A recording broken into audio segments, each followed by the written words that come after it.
오늘 우리에게 주신 하나님의 말씀은 신약성경 마가복음 15장 22절로 32절의 말씀입니다.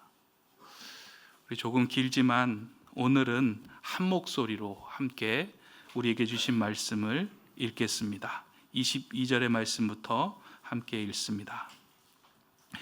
예수를 끌고 골고다라 하는 곳, 번역하면 해골의 곳에 이르러 모략을 탄 포도주를 주었으나 예수께서 받지 아니하시니라. 십자가에 못 박고 그 옷을 나눌새 누가 어느 것을 가질까 하여 제비를 뽑더라. 때가 제3시가 되어 십자가에 못 박으니라. 그 위에 있는 죄패에 유대인의 왕이라 썼고 강도들을 예수와 함께 십자가에 못 박으니 하나는 그의 우편에 하나는 좌편에 있더라. 지나가는 자들은 자기 머리를 흔들며 예수를 모욕하여 이르되 아하, 성전을 헐고 사흘에 짓는다는 자여, 내가 너를 구원하여 십자가에서 내려오라 하고 그와 같이 대제사장들도 서기관들과 함께 희롱하며 서로 말하되 그가 남은 구원하였으되 자기는 구원할 수 없도다. 이스라엘의 왕 그리스도가 지금 십자가에서 내려와 우리가 보고 믿게 할지어다 하며 함께 십자가에 못 박힌 자들도 예수를 욕하더라. 아멘. 오늘은 예수님께서 십자가를 지시고 못 박혀 돌아가신 날입니다. 그래서 주님이 지신 십자가에 대한 생각을 오늘 같이 이제 해봤으면 참 좋겠습니다. 십자가는 우리가 깊이 십자가 생각을 할 이렇게 그 기회가 많지가 않은데, 십자가를 조금 깊이 생각을 해보면은 십자가가 뭔가 하면은 먼저 그 사전적 의미를 좀 이렇게 알려드리면은요, 그 국어 사전이든 백과사전이든 십자가를 이렇게 찾아보면은 여러 가지 설명이 나오는데 되게 비슷합니다. 그 많은 그 이제 사전을 이렇게 종합을 해서 제가 정리를 해봤는데 이렇습니다. 십자 모양으로 된 사형틀, 이게 이제 십자가에 대한 아주 간단한 설명이고요. 부연 설명으로는 처음에는 형벌의 도구였으나 예수님의 십자가 처형 이후에는 그리스도교를 나타내는 의미로 쓰이고 있다. 그러면서 또 역사적인 설명들을 이렇게 쭉 하는데 대부분 이렇게 이제 십자가를 얘기를 합니다. 십자 모양으로 된 사형틀이다. 처음에는 사람을 죽이는 아주 무서운 형벌의 도구로 쓰였지만은 지금은 그리스도교의 그 사랑을 나타내는 의미로 쓰인다. 그런데 그 계기가 뭔가 하면은 예수의 십자가 처형 이후에 이제 그렇게 이제 사전에 설명을 해주고 있습니다. 이게 기독교 사전으로 설명하는 게 아니고 그냥 일반 사전에도 이제 이렇게 설명이 되고 있습니다. 십자가가 언제부터 사용이 됐는가, 어디에서 이제 만들어졌는가라고 하는 것은 역사적으로 확실하지 않습니다. 이제 문서들이 고고학적으로 발견이 이제 되면은 그 문서들을 통해서 우리가 이제 추적을 해 나가는데, 그 이제 산발적으로 십자가의 그 처형으로 사람을 죽였다라고 하는 이야기들이 아주 산발적으로 나오기 때문에 그걸 이제 종합을 해서 이제 추적을 간접적으로 이제 알아보는데, 대체적으로 아수르, 그러니까 성경의 명칭으로는 아수르에서부터 시작이 됐다고 얘기합니다. 그러니까 아시리아 제국이죠. 이 아수르는 그 성경에서도 그렇고 일반 역사적으로도 그렇고 지금껏 현존했던 모든 그 제국들 중에서 가장 잔인했던 나라라고 이제 평가를 받습니다. 오직 하면은 요나가 아수르 사람들, 그 니느웨, 그 수도가 니느웨죠. 아수르 사람들 니느웨를 구원시키기 위해서 하나님이 명령을 했더니 그 사람들은 구원받을 자격이 없다 그러고 다시스로 도망을 가지 않았습니까? 그럴 정도로 이 아수르 사람들은 굉장히 잔인했고 아주 못된 그런 그 사람들이었죠. 그 아수르 시대에 이제 그 십자가 처형이 나왔다라고 하는 그 기록들이 있습니다. 그리고 애굽에서도 사용이 되고 또 그 후에 페르시아 제국에서도 사용이 된 흔적이 있는데, 그 고문과 그리고 사람을 죽이는 사형 집행의 도구로 사용을 합니다. 그러니까 시기적으로 보면은 그러니까 예수님 당시의 그 기준으로 보면은 예수님 당시 이전에 한 1000년 전부터, 그러니까 오래도록 이게 이제 사용의 도구로 사용이 되어 왔다라고 하는 것을 이제 볼 수가 있습니다. 그러니까 지금부터 따지면 한 3000년 전쯤 그렇게 이제 되겠죠. 특별히 이 알렉산더 대왕이 이 십자가 처형을 많이 했다고 얘기를 하는데, 실례로 유대 땅 두로를 정복한 뒤에 그 이제 이스라엘의 그 지중해 해안 도시죠, 두로가. 그 두로를 정복을 한 뒤에 지중해 연안으로 십자가를 2000개를 세워서 사람을 매달아 죽였다라고 하는 기록이 있습니다. 그러니까 굉장히 그 이제 잔인하고 그렇게 또 많은 이렇게 처형을 했었다는 것을 알 수가 있고요. 로마 시대 와서는 아주 더 이제 자주 사용이 됐다고 이제 합니다. 티투스 황제 시절에, 그러니까 주후 79년에서 81년까지 이 티투스 황제가 이제 재위를 했었는데, 그러니까 예수님 시기하고 그렇게 큰 차이가 없는 때입니다. 그런데 그때는 십자가를 세울 장소가 없을 정도로 굉장히 그 많은 형벌을 가했다라고 이제 나오고 있고, 또 그 뒤에 아드리아누스 황제 때는 하루에 500명을 매달았던 그런 그 기록이 이제 나옵니다. 그러니까 십자가를 이 로마 시대에 엄청나게 이제 많이 이제 사용을 했다라고 하는 것이죠. 그러고 보면은 언제부터 이 십자가를 그 사용을 해서 사람을 죽였는가라고 하는 것은 확실하지 않지만, 역사적으로 가장 많이 사용한 나라는 바로 로마였다라고 이제 볼 수가 있는 거죠.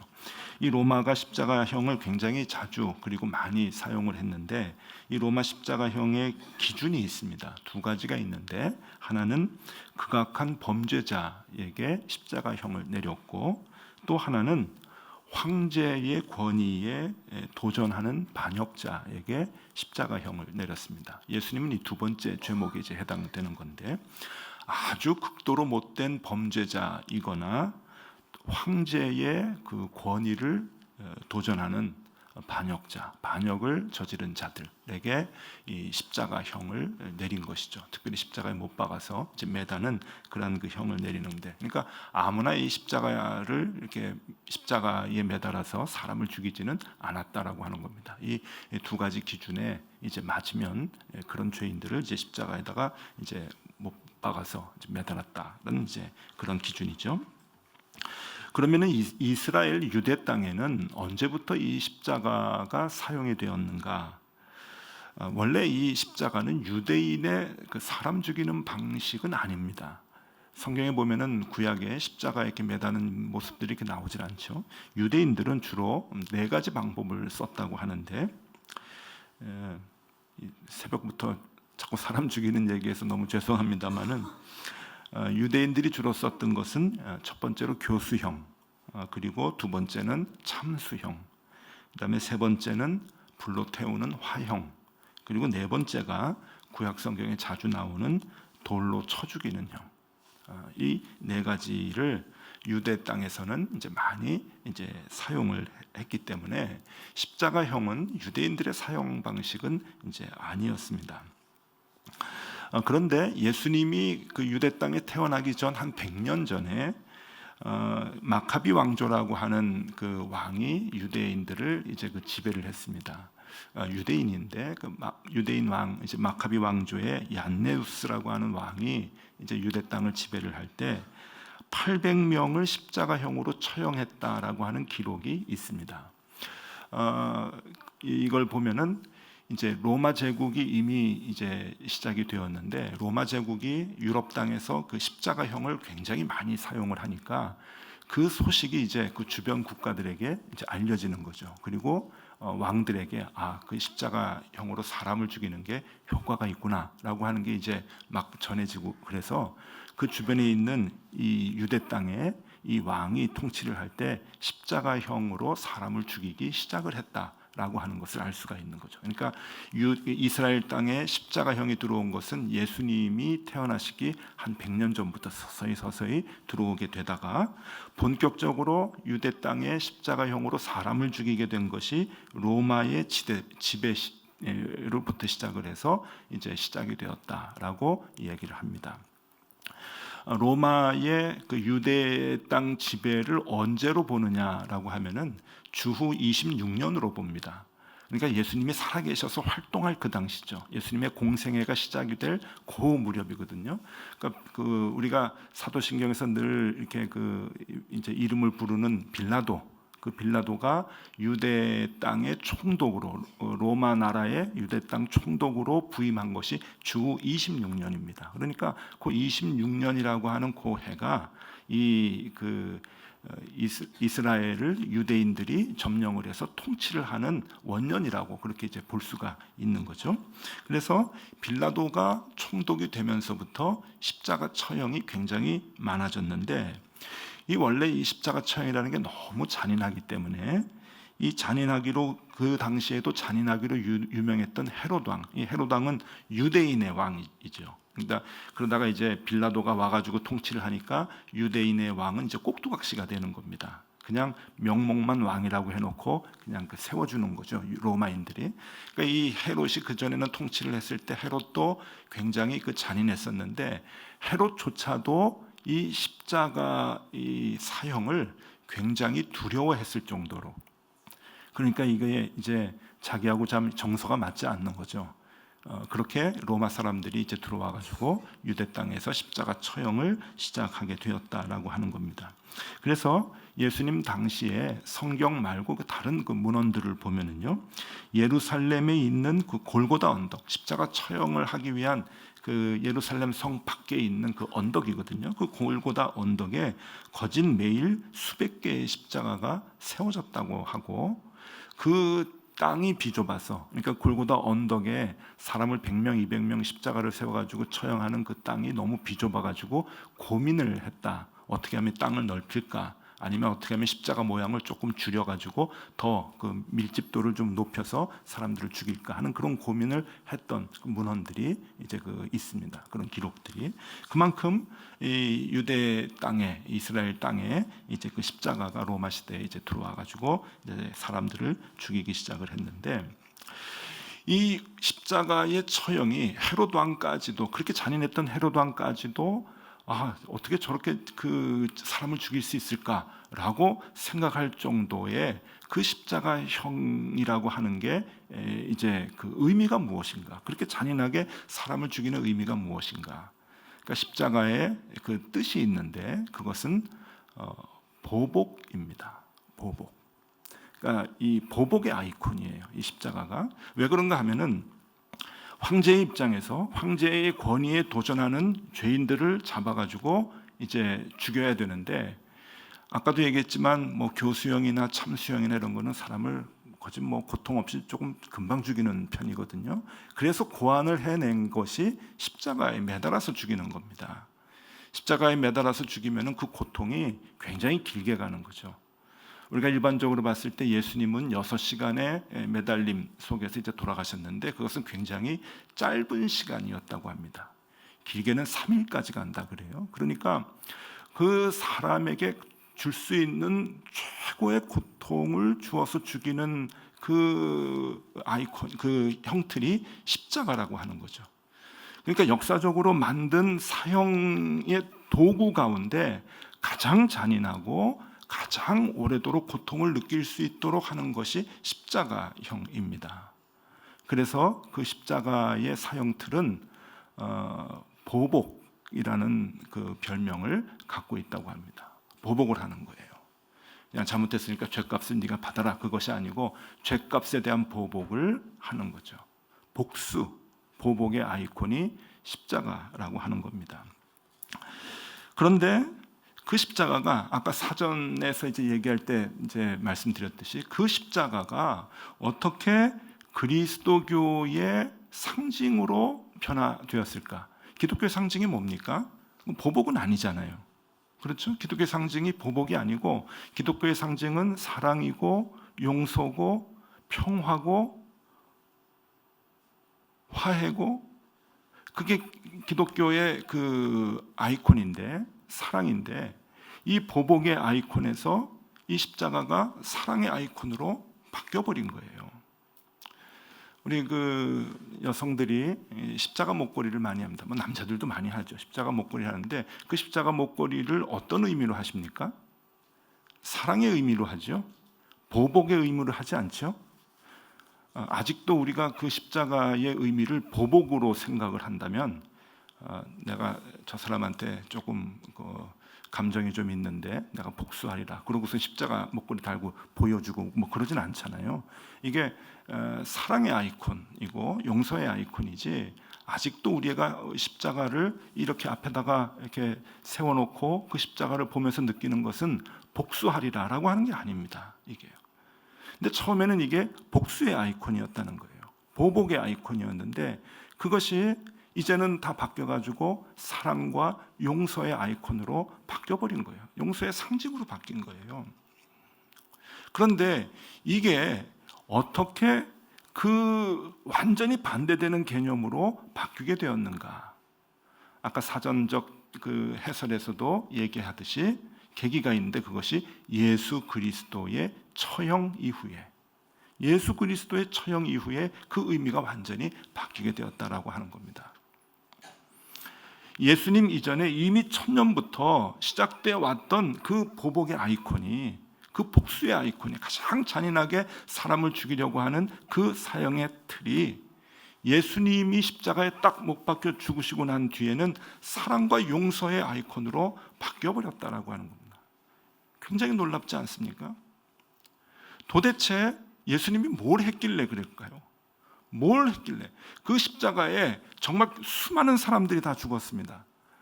2,000개를 지중해 해변에다가 세워서 죽인 사람도 있고, 하루에 500개를 세워가지고 사람을 처형한 사람도 있고, 매일매일 수백 명씩 그렇게 골고다 언덕에서 사람을 죽인 사람들도 있습니다. 그런 시대도 있는데 그렇게 많은 사람들이 십자가에서 목숨을 잃었고 십자가 처형으로 다 죽어갔는데 유독 예수님만이 왜 그 십자가에서 처형당함으로 인해서 그 보복의 아이콘이 사랑과 용서의 아이콘으로 바뀌었을까? 예수님이 십자가에서 돌아가시기 위해 달려 있으신 시간이 6시간입니다. 오늘 이제 오전 9시면은 예수님께서 십자가에 매달리셔서 오후 3시에 돌아가셨으니까 6시간입니다. 아주 짧죠. 근데 도대체 6시간 동안에 무슨 일이 있었기에 그 복수와 보복의 아이콘이 사랑의 아이콘으로 바뀌었을까? 그것은 예수님께서 그 6시간 동안 우리에게 보여주신 것이 낮아지심, 피 흘리심, 희생, 나가서 죽으심이라고 하는 겁니다. 그런데 뭐 우리가 낮아질 수 있죠. 피 흘릴 수 있죠. 희생할 수 있습니다. 그래서 죽을 수가 있습니다. 그런데 주님과 우리가 그렇게 낮아지고 우리도 죽을 수가 있지만 주님과 우리의 그것이 다른 것은 주님은 죄가 없었다라고 하는 겁니다. 죄가 없으신 분이 낮아지셨고 피 흘리셨고 희생이 있으셨고 그리고 결국은 죽으신 것입니다. 아무것도 아닌 것 같은데 아닙니다.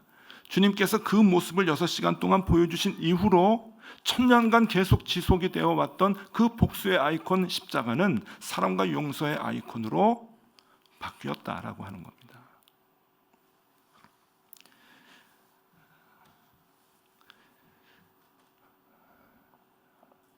십자가에 대해서 조금 정리가 좀 되시나요? 이렇게 깊이 아마 그 십자가 이야기를 들어보신 적은 많지 않으실 텐데 오늘 제가 여러분들과 같이 나누고 싶은 말은 지금부터입니다. 자, 우리는 다 십자가를 믿고 있죠. 그리고 우리 마음 가운데 다 십자가를 간직하고 있습니다. 그렇죠? 우리가 다 십자가 사모하고 다 좋아합니다. 그런데 여러분 여쭤보겠습니다. 여러분들의 마음 가운데 있는 십자가는 복수의 아이콘입니까? 사랑과 용서의 아이콘입니까? 어떠십니까? 저도 그렇고 여러분들도 그렇고 대부분 신앙생활 꽤 하셨죠. 지금까지 하셨는데 우리가 예수를 믿는다고 하면서도 그리고 다 예수 믿는 사람들은 다 마음속에 십자가가 있어요. 그런데 간혹 보면은 그 십자가를 가지고 사람들에게 복수하는 사람들이 너무 많아요. 사람들을 얼마나 찌르고 얼마나 많이 죽이려고 하고 상처를 내려고 하는지, 그렇게 십자가를 갖고 사용하는 사람들이 참 많습니다. 교회 안에 너무 많아요. 반면에 그 간직한 십자가로 사랑하고 용서하면서 살아가는 사람들도 참 많습니다. 이 차이가 뭘까? 목회하면서 저부터 제 마음을 보면서도 이 차이가 뭘까? 어떨 때는 제 마음 속에 있는 십자가가 남들에게 상처를 주고 남들을 죽이려고 하는 아이콘으로 사용이 되고, 어쩔 때는 내 마음에 있는 그 십자가를 통해서 남들을 사랑하고 남들을 용서하는 마음을 갖게 되는데, 그 차이가 뭘까? 그건 희생입니다. 죽으심, 낮아지심, 피 흘리심, 내 잘못이 없는데 낮아질 수 있는 것, 내 잘못이 아닌데 내가 누명을 뒤집어 쓸 수 있는 것, 내 잘못이 아닌데 내가 희생할 수 있는 것, 내 잘못도 아니지만 내가 피 흘릴 수 있는 것, 내가 죽을 수 있는 것, 그 마음이 있을 때, 그런 모습이 있을 때 내 안의 십자가는 복수의 아이콘이 아니라 용서와 사랑의 아이콘으로 변하게 된다라고 하는 것이죠.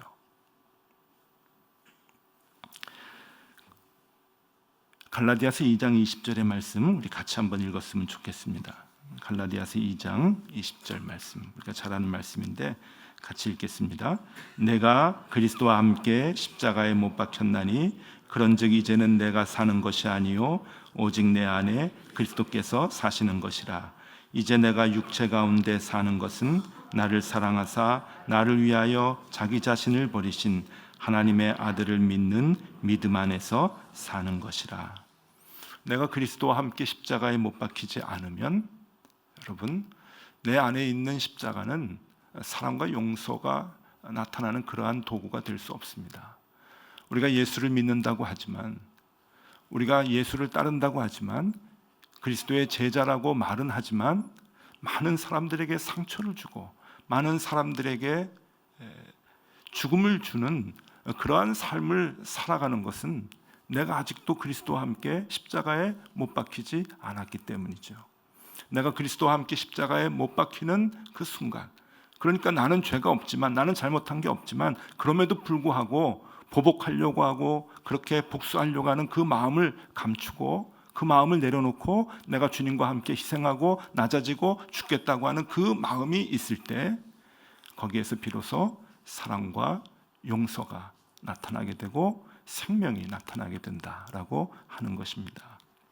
그래서 주님은 우리에게 이렇게 말씀하십니다. 마태복음 11장 29절 말씀, 이것도 같이 한번 우리 읽겠습니다. 나는 마음이 온유하고 겸손하니 나의 멍에를 메고 내게 배우라. 그리하면 너희 마음이 쉼을 얻으리니. 나는 마음이 온유하고 겸손하니, 우리 주님께서 얘기하시는 거잖아요. 나의 멍에를 메고 내게 배우라. 십자가를 지고 나에게 배우라. 그리하면 너희 마음이 쉼을 얻을 것이다. 주님께서 낮아지심으로 인해서 우리가 생명을 얻고 쉼을 얻은 것 같이, 우리도 낮아짐으로 인해서 우리 주변에 있는 사람들에게, 가족들에게 쉼을 주고 그리고 생명을 주는 그러한 삶을 살 수 있게 된다. 어떤 때? 주님과 함께 우리가 십자가에 못 박혀 죽을 때, 낮아지고 피 흘리고 희생할 때, 그것이 가능하다라고 말씀하고 있는 겁니다. 이것이 십자가의 의미입니다. 지난주 우리 수요 예배 드릴 때 소개했던 이야기인데, 오늘 여러분들하고 같이 또 공유하고 싶어서 한 번 더 말씀드립니다. 오래전에 읽었던 책인데요, 하나님의 지하운동이라고 하는 책이 있습니다. 루마니아의 목사이신 리차드 범블란트라고 하는 분이 쓴 책인데, 그 책을 읽고 제가 참 많이 부끄러움을 느끼고 참 많이 울었던 기억이 납니다. 그때 신학생 때 이제 그 책을 이제 접하고 봤는데, 왜 나에게는 저런 마음이 없을까? 뭐 비교가 안 되는 그 이제 글들이니까 그래요. 이 리차드 범브란트라고 하는 이 분은 루마니아의 그 목사님인데, 별명이 살아있는 순교자라고 하는 분입니다. 살아있는 순교자라고 하는 이 별명이 붙게 된 동기는, 하도 이제 고문을 많이 이제 받았는데 루마니아에서 그 고문을 통해서 복음을 부인하지 않고 복음을 지켜내고 또 루마니아의 복음화를 위해서 애쓰셨던 그런 그 모습들이 나타났기 때문이죠. 이분은 유대인이었는데 2차 세계대전 때는 유대인이라고 수용소에 끌려가가지고 고문을 당하다가 전쟁이 끝나고 난 뒤에는 이제 루마니아가 이제 공산주의가 돼서 목사라고 하는 이유 때문에 이제 잡혀가가지고 투옥이 됩니다. 14년 동안 거기서 갖은 이제 고문을 다 당하는데 그 고문 속에서도 이제 복음을 부인하지 않았죠. 주를 위해서 이제 일을 하는 그런 그 모습들의 시작이 고문에서부터 이제 시작이 되는데 그 당시의 이제 이야기입니다. 이 리차드 범브란트 목사님이 감옥에 갇혀 있을 때 크리스찬들이 한꺼번에 이제 감옥에 이제 수용이 됐었는데 30명이 같이 있었답니다. 그러니까 30명이 같이 한 방에서 이제 생활을 이제 하는데 얼마나 그 힘들었겠습니까? 그런데 어느 날 죄수 한 사람이 그 방에 또 들어왔대요. 들어와가지고 이제 같이 생활해야 되는 죄수가 이제 크리스찬인 거죠. 죄수가 들어왔는데 이 사람을 30명의 모든 사람들이 다 아는 사람이었답니다. 어떻게 아는 사람인가 하면은 이 사람이 그 30명을 다 잡아다가 감옥에다가 집어넣은 형사였답니다. 그러니까 이제 놀란 거죠. 당신이 어떻게 여기 들어오게 됐느냐? 그랬더니 그 사람이 하는 얘기가 내가 크리스찬이 되었습니다. 그러더라는 거예요. 어떻게 기독교인을 잡아다가 감옥에 집어넣었던 그 사람이 크리스찬이 되었는가? 옛날에 사울이 이제 바울 되는 그런 이제 사건이 이제 벌어지는 거예요. 그래서 이 얘기를 물어봤더니 자초지종을 얘기하더랍니다. 같은 국민을 예수 믿는다고 잡아다가 옥에 집어넣는 그 일이 얼마나 괴롭겠습니까? 그러니까 자기도 직업이고 위에 사람이 시키니까 하는데 굉장히 괴로운 마음을 갖고 있었죠. 어느 날 그날도 이제 그 일을 하면서 크리스찬들을 추적추적하면서 이제 잡으려고 하고 하루 일과를 끝내고 이제 집으로 돌아가는데 이 집 앞에 자기는 집 앞에 어떤 한 10살 내외가 된 아주 그 예쁜 소녀 아이가 자기를 기다리더라는 겁니다. 그래서 자기를 기다리는데 꽃다발을 하나 들고 이제 있었다는 거예요. 그래서 그 아이를 이제 보는 순간 아이가 자기에게 꽃다발을 이렇게 줬다는 거예요.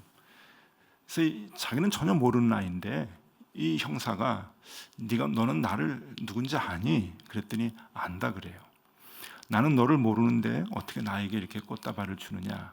아주 해맑은 이제 웃음을 하면서 아저씨한테 이제 꽃다발을 드리는데 이 아이가 하는 얘기가 저는 아저씨를 잘 알아요. 아저씨가 우리 엄마 아빠를 잡아갔어요. 그러니까 자기 엄마 아빠가 크리스찬인데 이 아저씨가 자기 엄마 아빠를 잡아다가 옥에다 가둔 거예요. 그러면서 이 아이가 소녀 아이가 이렇게 얘기를 하더랍니다. 엄마 아빠가 어렸을 때부터 성경을 읽고 저한테 가르쳐 주셨어요. 원수를 사랑하라고. 그래서 엄마 아빠가 가르쳐 준 대로 원수를 사랑하라 그래가지고 지금 꽃다발 들고 아저씨 주는 거예요. 근데 여러분, 사람은 영적인 존재여가지고 이게 복수의 마음으로 꽃다발을 주는 건지 너는 그렇게 사람을 미워해서 잡아갔지만 우리는 그렇지 않아. 우리는 사랑할 수 있어. 그러고서 주는 건지 그건 보복이잖아요. 그런데 그게 느껴지질 않는 거예요. 정말 해맑은 얼굴로 정말 사랑의 마음이 전달이 되고 느껴질 정도로 그렇게 꽃다발을 가지고 자기에게 줬는데 자기가 정신이 없더라는 거예요. 도대체 이게 무슨 현상인가? 그러다 보니까 지난 많은 사람들을 잡아다가 크리스찬들을 옥에 가두었는데 그때마다 그 잡힌 사람들의 표정이 기억이 나는 거예요. 하나로 쫙 꿰어지더라는 겁니다. 그래, 그때 그 사람도 담담했어. 그래, 그때 그 사람도 얼굴에 미소가 있었어. 그래, 그때 그 사람도 얼굴에 분노가 없었어. 이런 것들이 다 연결이 되면서 도대체 이게 뭐냐? 도대체 이게 뭘까? 그리고서는 성경을 보기 시작을 했답니다. 그리고 성경을 보면서 그리스도 예수를 만나게 되고 그 그리스도 예수를 만난 것이 너무 기뻐서 부인할 수가 없어서 자기가 가서 자수를 하는 거죠. 나도 크리스찬이 되었습니다. 그래서 옥에 스스로 가게 되는 겁니다. 여러분, 십자가는 사랑입니다. 십자가는 용서입니다. 그 사랑과 용서의 마음으로 십자가를 지었을 때 그 십자가는 오랜 세월 동안 보복의 아이콘, 복수로 아이콘, 남을 찌르고 남에게 상처를 줘야 하는, 아픈 고통을 줘야 하는 그 복수의 아이콘이었지만 그것이 용서와 사랑의 아이콘으로 바뀌게 되는 것이죠. 여러분들, 저나 여러분들이 다 간직하고 있는 십자가가 있습니다.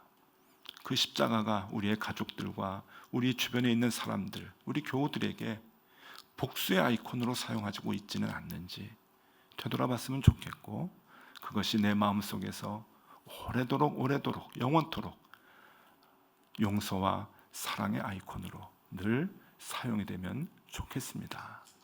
그 십자가를 간직하고 그 십자가를 사용하는 저 여러분들이 되었으면 좋겠습니다. 기도하겠습니다. 2018년 고난주간의 마지막 때를 보냅니다. 특별히 오늘은 주님이 십자가에서 죽으시는 금요일 새벽입니다. 주님, 오늘 십자가에서 죽으심으로 십자가의 의미를 바꿔놓으셨는데 우리 안에 있는 십자가는 여전히 보복의 칼로 쓰이지 않는지 되돌아봅니다. 아직도 내가 십자가에서 주님과 함께 죽지 않는다면 우리 안에 십자가는 오늘도 남들을 죽이고 상처를 주는 도구가 될 것입니다. 우리 안에 그 소중한 십자가가 남들의 몸과 마음을 찌르는 칼끝이 되지 않게 하시고 내 안에 십자가로 인해 언제나 용서와 사랑이 선포되게 하여 주시옵소서. 주님의 그 십자가에서의 6시간의 희생이 우리에게 조금이라도 있게 하여 주시옵소서. 낮아지시고 죽으심으로 남들에게 참 생명과 참 쉼을 주신 주님의 모습을 우리도 본받게 하여 주시옵소서. 예수 그리스도 이름으로 기도드리옵나이다. 아멘.